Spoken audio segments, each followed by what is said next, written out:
2020 অনূর্ধ্ব-19 বিশ্বকাপ জয়ের গর্বের অংশ শাহিন আলম। একসময় যার চোখে ছিল জাতীয় দলের স্বপ্ন, আজ দারিদ্রতায় তিনি টিকে থাকার লড়াইয়ে ক্লান্ত, পরিশ্রান্ত, বিপদগ্রস্ত।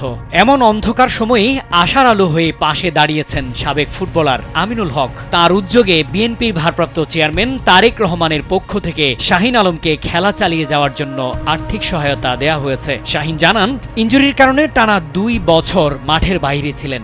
সুস্থ হয়ে ফিরতে চাইলেও প্রথম বিভাগ ক্রিকেটে সুযোগ পাননি। ক্লাব সংকট আর লিগ বর্জনে বন্ধ হয়ে যায় সেই পথ। এরই মধ্যে পরিবারে নেমে আসে অসুস্থতা আর চরম দারিদ্রতা।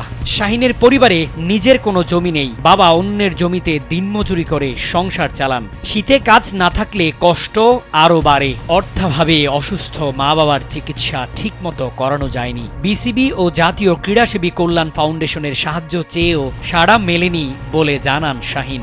একসময় দেশের জার্সি গায়ে জড়ানোর স্বপ্ন দেখা এই তরুণ ক্রিকেট ছেড়ে স্থায়ী কাজের কথা ভাবছিলেন। এমন বিপদে তারেক রহমানের পক্ষ থেকে পেয়েছেন ভালোবাসা, ভবিষ্যতেও পাশে থাকার আশ্বাস মিলেছে, যা তাকে নতুনভাবে স্বপ্ন দেখাতে সাহস যোগাবে। পাশাপাশি যুব বিশ্বকাপ জয়ী অধিনায়ক আকবর আলীর নেতৃত্বে গড়ে উঠছে নতুন উদ্যোগ।